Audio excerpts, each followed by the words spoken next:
Hot na hot naman sa mga turista ang mga white sand beaches ng Pilipinas. At alam niyo ba, isa sa mga coastline na baybayin natin ay naparangalan pa bilang best beach in the world.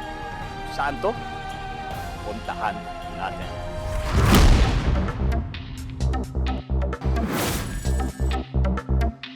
Sa habang 36,289 kilometers, ang coastline ng Pilipinas ay panglima sa pinakamahal sa mundo.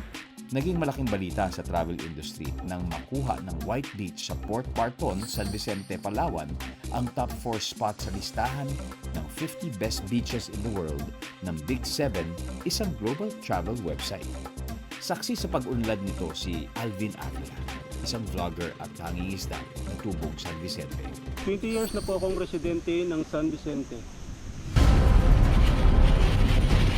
Pero kasabay ng pag-unlad ang iba't ibang uri ng hamon at pagsubok, tulad ng bagyong Odette noong 2021. Ang epekto po ng malakas na bagyo sa mga coastal areas at coastal ecosystems ng Pilipinas ay yung pagkasira ng mga sensitive na habitat gaya ng coral reefs. Nawawala ng bahay sa pagkain yung mga isda. So minsan dumidecline or nag-decrease yung production ng fisheries. 14,000 communities sa buong bansa nandyan po sa kaligiran ng ating mga karagatan.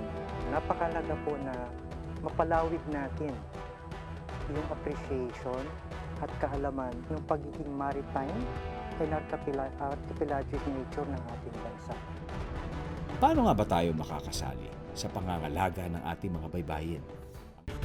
Marami activities tuwing Maritime and Archipelagic Nation Awareness Month sa tulong ng National Maritime Council at ng Presidential Office for Maritime Concerns.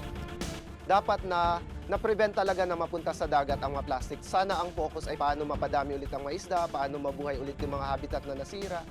Sa coastal cleanup, ang head agency po natin dyan will be the DENR. Manyayaan po natin lahat ng inyong tagapanood. Dumalaw po dito sa aming Facebook page para malaman po nila yung mga activities for coastal cleanups for the entire month of September. Sa simpleng hakbang, makakagawa tayo ng malaking pagbabago para sa kinabukasan ng ating mga dalampasigan.